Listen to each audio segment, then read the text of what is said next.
Good morning and welcome back to Talking Your Walk. And this morning I've got a very lovely lady here, Meagher Zervas. Now Meagher is a somatic practitioner and a yoga instructor, and she combines both of them, and she'll tell us more about that. I'm looking really forward to hearing how these movements work together. So anyway, good morning, Meagher, and thank you for joining us. Good morning, June. Thank you for inviting me. It's a real pleasure to be able to share my passion. Yes, thank you. Well, can I ask you, first of all, where were you born? Where was I born? I was born in a little place called Chasetown in Staffordshire. So you're picking up a slight accent maybe, but yes. And just from traveling and the fact that I went away to school. So I've got a very, sort of strange, accent.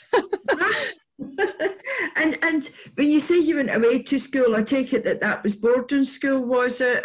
Yes, it was my choice, and I felt very privileged because I was from a large family of 5, and my parents were foster parents, and we lived in a council house. But I had a very lovely godfather, and and my auntie had gone to this school, and we used to go and visit her, and I used to be so excited about all the tales that she told me that they used to get up to.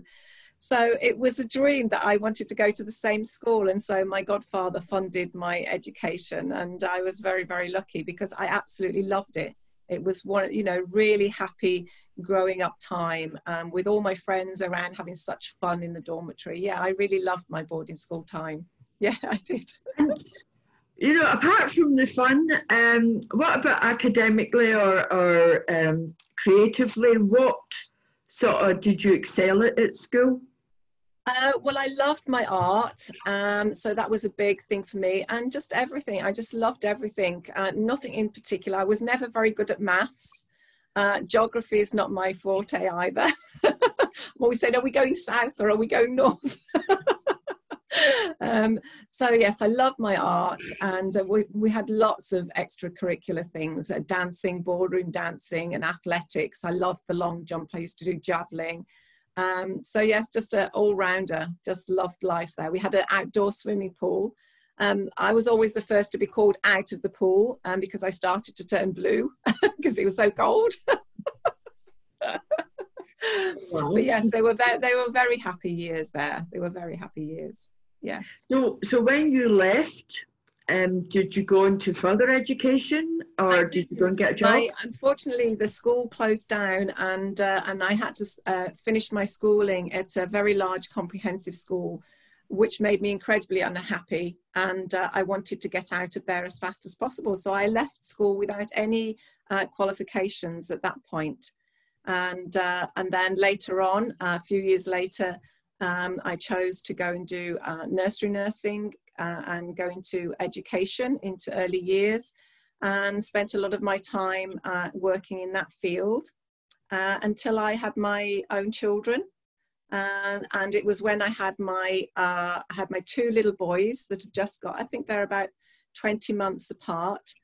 And I saw a yoga class being advertised, and I thought, I could really do with some, nice chill out, calming influence from being busy mum with them both in nappies. And so I went to my first yoga class, and I was hooked. I was hooked from the word go. I just absolutely loved it, and continued to go weekly, and became very good friends with my yoga teacher, and expressed, she could see that I was very passionate about it. And so I went on to train with her, and that was with the Lotus and the Rose Yoga Trust. So that was many years ago now, but that was the start of my yoga journey, and it was a daily practice for me before the babies and the children were up in the morning. That was where I was, on my mat, and loved it. Yes, and still do. I don't get up early to do it anymore though. So you trained as this, and once the boys get a little bit older, did you then start to teach her, or was the training just for your benefit? I did start teaching it. I had my yoga teacher as a mentor, and I used to take her classes initially. This was over in Lichfield, where I was living at the time. And then I used to teach friends that came to the house, because we had quite a large living room, and I used to have 4 or 5 friends come and teach there. And then the next process, and then I had another baby, so that held it up again. And then the relationship didn't continue, and I moved to Wales because my parents were in Wales, and I came to live in Wales with my 3 little ones. And again, then it was very difficult to have time to go out and teach the practice. I continued with a personal practice for a very long time. I also might add that at that time, those years ago, which was 30 odd years ago now, the word yoga was frowned upon, especially in the Welsh community. And unlike it is now, they didn't see the health benefits and the well-being benefits. It was all because it was connected to what they considered, you know, alternative religions and practices and cultures. So again, it just became a personal practice for a very long time. And I went on and had 2 more babies. So I have 5 beautiful children. And then life just went on. I stayed in early years practice. I was, I moved in, I went and did a degree when I was 40 with my 5 children. Wow, that's wonderful, isn't it? Because there might be some people watching this now who maybe never went down that route when they left school and maybe have some regrets. So, you know, hearing that you did this at 40 is amazing. And so what did you go on to study? Well, the beginning of the story was my younger sister was her husband was in the military, and she came back locally and said to me, I want to do something at college. I want to learn something more. She'd left school early as well. And I said, oh, I'll come with you and support you. So off we went to Newtown College to the open evening and took in all the information. And we decided that we'd start a course there, a sitting girls course. And in a short while, I became so enthused with what I was learning. And one of the tutors said to me, we'd like you to actually move on to an access course. And I said, well, I've no idea what that means. So they said it was the equivalent of A-levels for mature students. And so I said, oh, okay, I'll give it a go. And again, I was just like a duck to water. Because I'd been a home mum for many years, and it sort of fired up my brain and became really excited, enthusiastic, loved my homework, loved doing the projects. And then this one day they presented some paperwork on the desk and said, oh, you know, fill this in, it's for applying for university. And I said, oh, I'm not applying for university. I'm just here for self-development, really. Because I have all my children at home and a husband. And they said, well, it's a lovely day out. We go to the different universities and it's a day out. We have lunch. So fill it in and come along anyway. So I said, okay. And so that's what I did. And the next process was then that I was invited to an interview at Aberystwyth University. And from the interview, I'd applied with my history teacher at the time, who's passed away now, in Newtown College. It was so, so lovely. And she'd inspired me to look again at history, particularly social history, which I'm very, very interested in.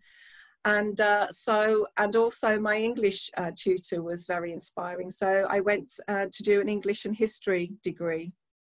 And yeah, they let me in. Well done. That's amazing. That's absolutely fabulous. Wow. At 40, I was doing an accidental degree. It was never on the plans, never, you know, considered as being a way that I would go. But again, I absolutely loved it. It was, yeah, inspirational. Yes. Wow. And came out with a 2-1. That's fantastic. It's so heartwarming to hear stories like this, because, you know, it inspires other people to do the same. you know, and as you say, how long was the study? Were you a full-time student or a part-time? Because full-time. Yeah, full-time for 3 years. So I commuted from Newtown to Aberystwyth daily. I was someone was looking after me, because all the modules that I chose to study were actually within except for one half semester, and they were all within my children's school time. So I took my children to school, fed my ponies, and drove off to Aberystwyth each day and drove back in time to pick the children back up from school. So it can be done, having family and going to university. Yes, can be done. Yes, it worked for me, and you know, it can be more problematic depending what someone's studying and their distance and their commitments they have and their support that they have. And but yes, I would recommend, you know, mature learning. You're never too old to learn more. Absolutely not. Oh no, for sure. And so you left with your degree. So then what happened? What did you do? Because I was so interested in social history, the first position that I had was at Newtown Textile Museum as an assistant there, and that was a really lovely post. And it was while I was there, and there was some quite sharp, steep steps to go up to it isn't as it is now, it's beautiful now, but as it was in those days, there was some metal steps, steep steps that you entered into the museum at the top floor of the building. And I started to have pains in my hips, and it became really, really difficult. And I started to feel very, very tired. Which was understandable with what I've been doing for the last 5 years studying. And so I went and got some checkups, and from there they discovered that I got osteoarthritis in multiple joints. The outcome of that was that over the next few years it got incredibly painful and worse. And I lose track of time. 10 years ago now, I had to have a total knee replacement because of the arthritis.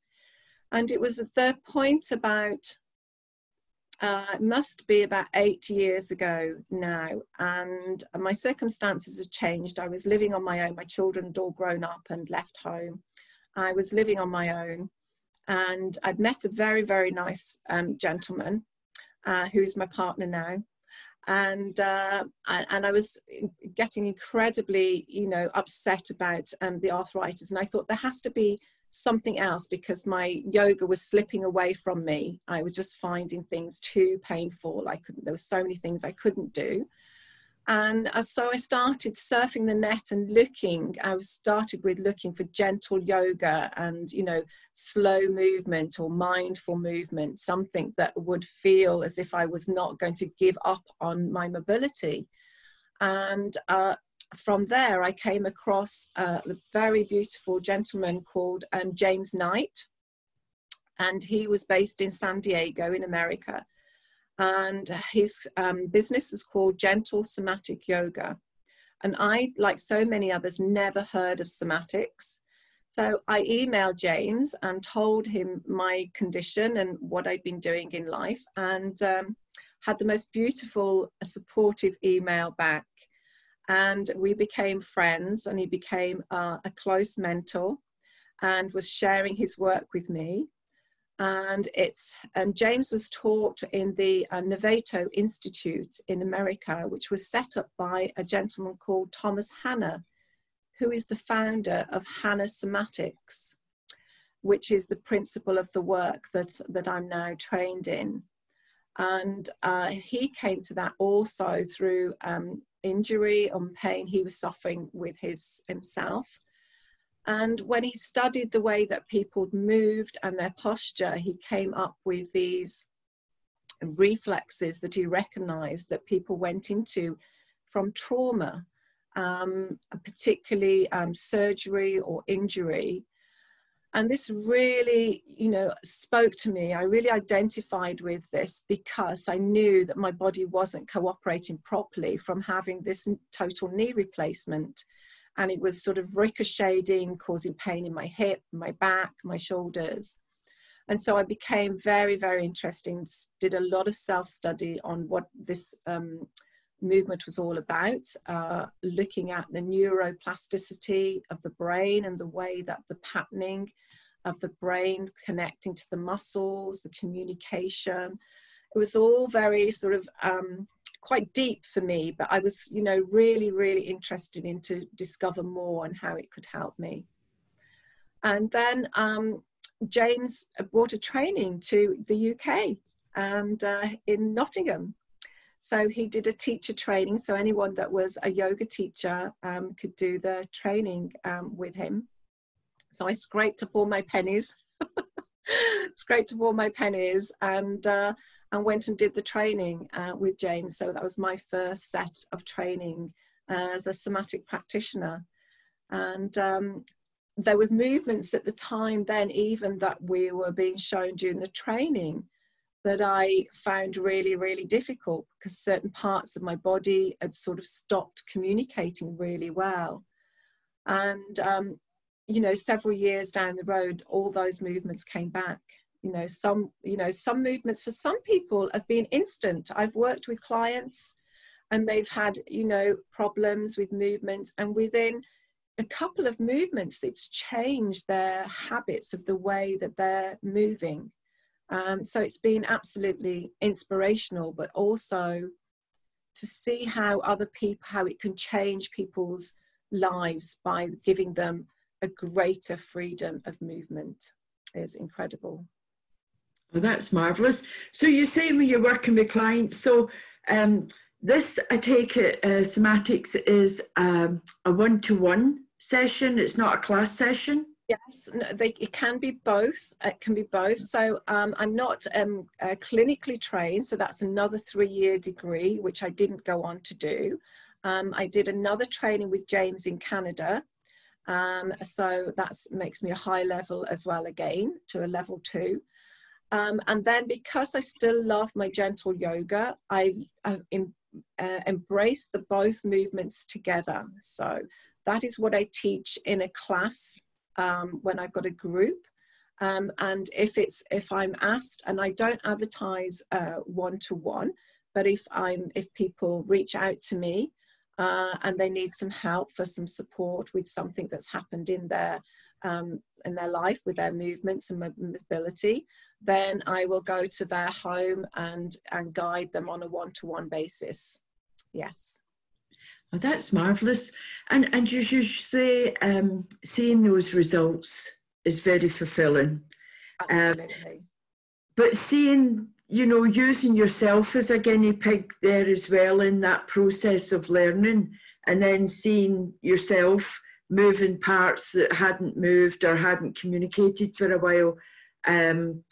I mean, that must have been a huge worry off your shoulders as well, especially for a yoga teacher who, you know, movement is what it's all about, isn't it? Yes, absolutely. Yes. So, you know, now, I know that you know, we haven't, during COVID, we haven't been able to do workshops and classes, but where are you doing them online now? Yes, I've moved my business, which is called Creative Yoga Motion. So that's my website, my business address.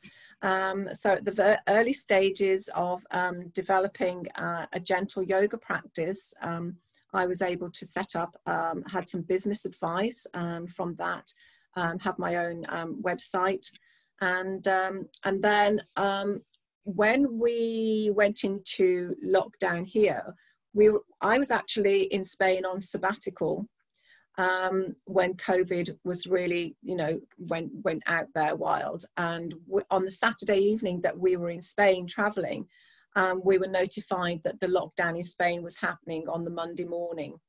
So we made a hasty retreat, a very adventurous journey back to the UK. And while I was on sabbatical, I had a very lovely cover teacher who's also trained in somatics and yoga, was looking after my live face-to-face classes while I was away. And then when we came back, I thought, well, what do I do? And I've never been comfortable in front of a camera, never wanted to be on screen or do things on Vimeo or YouTube or anything like that. And I thought, well, I need to reach out to my students. I need to support, you know, my lovely, they're not just students, you know, many of them have come really lovely friends and have supported me through the years. And 7 years I've been teaching locally in the Welshpool and Llandyssil, Montgomery area and Newtown. And so I thought, well, I'm just going to have to throw myself into this Zoom thing. And so I'd emailed them all. That lots of them have been keeping in touch with me with my travels. And so I got myself sorted with Zoom. And here I am today. I'm teaching 3 classes a week on Zoom. And also I have a Facebook live group, a closed group for those that can't come to the times that I've got set for classes. Those classes include, I also teach a lovely, lovely group of seniors that are not able to be down on the floor for whatever reasons, can't get up and down. And they've been attending my classes, many of them for many years. My oldest student we've only just lost last year was 92. So we have many 80-year-olds, 70-year-olds and coming down. So we do the chair somatic yoga movements.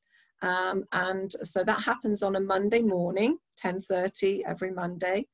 And then I have a Tuesday morning class, which is a mat class, and then a Wednesday evening mat class.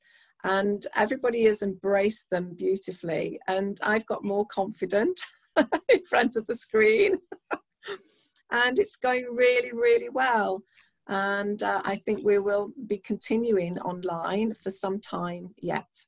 I'm not in a rush to get back into gatherings indoors for a while yet. So. And I think as well with that age group, you know, with your senior classes, they'll probably not want to be going out anyway, you know, some of them for sure. Right. So you've got your website, you've got your Facebook, you're doing your Facebook Live, you're doing your online classes through Zoom 3 times a week. So maybe next year you might come back onto the sort of physical classes again, do you think? I think as we watch what happens, you know, across the, you know, the country and across the UK and the world with COVID, it's looking, you know, positive at the moment with numbers falling. I think there's still a lot of concern about there being a second wave as more and more people gather and we're out there with, you know, one another. So I'm concerned to watch that and monitor that before. I would feel incredibly responsible if I held a class and discovered that then myself or anyone else was to develop COVID. And I don't want to be in that position at all. I did read on one of my yoga forums last week that a lady had started teaching, because we're allowed to teach outdoors with 5 people in the group currently. And she had gone and done an outdoor group and then had developed COVID. So it just makes you that little bit more cautious about rushing back into the way things were before. Definitely. Yes. Yes. Well, what an amazing story, Meagher. What a fabulous journey. You know, obviously, you know, you've had quite difficult times in your life, you know, but also what an inspiration to, you know, just get out there and do it and then go back and go into and get your degree and then change, you know, and learn through the somatics as well when you're that little bit older as well. And then encouraging seniors to come in and do it, because as you say, 30 years ago, you know, yoga would have been seen as, you know, one of those weirdos, you know, similar to eating yogurt, which I experienced. So, and then now to be teaching probably that generation yoga is really fantastic. And the chair yoga, as you say, can be done from a chair. And if people even are not that mobile, they can still maybe it's not Yes. about being totally flexible, it's about just being able to move what you've got. Is that my understanding? The movements of somatics are done very, very slowly and mindfully. So it's again, it's encouraging the connections of between the muscle and the brain. So I could give you a little example. We would do, if we're looking at shoulders, we would do what we call a movement called Celtic cross. So it looks at the 4 movements the shoulder is able to do. And the movements we consider as being what we call pandiculations. And what that means is it's reawakening the patterning between the brain and the muscle. And we do that in 3 stages. So if someone's very tight in their shoulders, like my right shoulder, my arm tends to roll in because I've got some arthritis here. And so it tends to be more forward rolling than the other one. And so to make this, to bring some communication back, we let the brain know, because the brain doesn't recognize healthy, it only recognizes normal. And therefore it sees my rolled forward shoulder as normal, even though it's causing tightness across here in the muscle. So what we do is we give the brain that little bit more information and we tighten that a little bit more. So I'm rolling my shoulder in, so the muscles are actually a little bit tighter and the brain's recognizing the contracting muscles. And then we very, very slowly release that tension with control. So you're taking back control of the muscle. And then the 3rd stage is to pause and just release that and relax that muscle. So the brain recognizes that you're working with a new resting length of that muscle. And you can do that with any part of your body. And so they can be very, very simple movements, very, very slow. But we have some fun with movements as well. So we do a little bit, you know, a little bit of this, as well as very concentrated movements. So yes, it can be a lot of fun. Great fun. Yeah. It sounds great fun. Well, Maria, thank you so much for your time this morning. It's been an absolute pleasure. It's been great to hear about your journey. It's very inspiring, and thank you so very much. Thank you. You're very welcome. Thank you for inviting me to join you, June.